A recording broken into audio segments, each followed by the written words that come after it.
É possível termos plantas dentro de casa. Basta a gente primeiramente escolher uma espécie de área interna e termos alguns cuidados básicos. Essa aqui mesmo é uma excelente opção, lírio da paz, também conhecida como bandeira branca. Ela, na verdade, a maior dificuldade dela é descobrir o ponto de rega, mas isso a gente pode sentir com as folhas. Se as folhas estiverem sempre em pezinhas, vigorosas, tá certo, não precisa mudar como estiver regando. Uma outra espécie que a gente usa muito na área interna é a zamioculca. Essa planta, então, o cuidado com ela é menor ainda. Ela basta realmente regar, provavelmente uma vez por semana. Tudo isso vai depender da ventilação e da luminosidade que você tiver dentro de casa.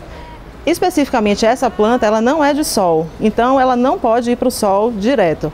Uma outra opção que a gente ganha muito de presente em algumas ocasiões especiais é a calanchoe. Bom, ela normalmente não é uma planta de área interna, ela precisa de sol. Mas como normalmente a gente ganha e ela fica sempre com essas flores bonitas, a única preocupação seria de vez em quando botar ela na varanda, por exemplo, que seria um local bem iluminado, onde ela vai estar sempre com florzinhas.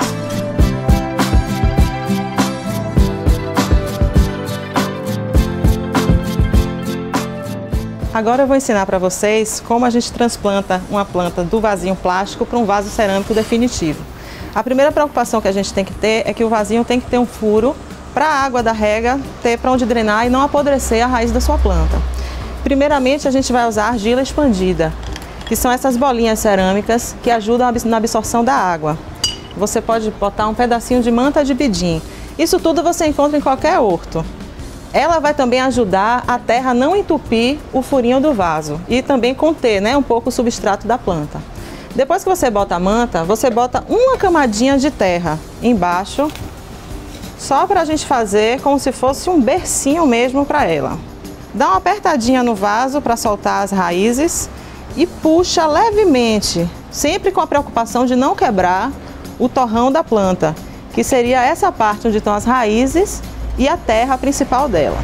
Aqui você coloca ela na posição que você quiser, centralizando, E depois vem com essa mesma terrinha e complementa ela nas laterais.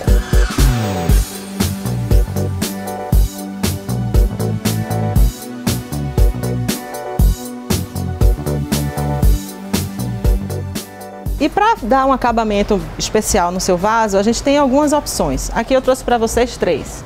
Um é a casca de pinos, que seria essa casca de madeira. No outro caso seria pedrinhas, que nesse caso também são seixos rolados de quartzo verde. E o musgo.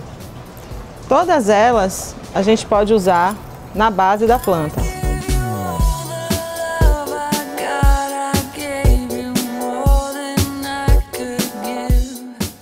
Vasinho montado, agora é hora de regar. Um copinho de 200 ml de água é suficiente para molhar uma planta desse tamanho. Para locais mais abafados, quando ela não tem muita ventilação, por exemplo, uma entrada de um prédio, alguma coisa assim, uma boa opção de planta é a zamioculca. Lembrando que local fechado, sem ventilação, sem luz, é muito difícil você manter uma planta. Quase nenhuma vai resistir, nem mesmo a zamioculca. Então, assim, o que é necessário para uma planta? Luz, ventilação e água. Wake me up when it's over.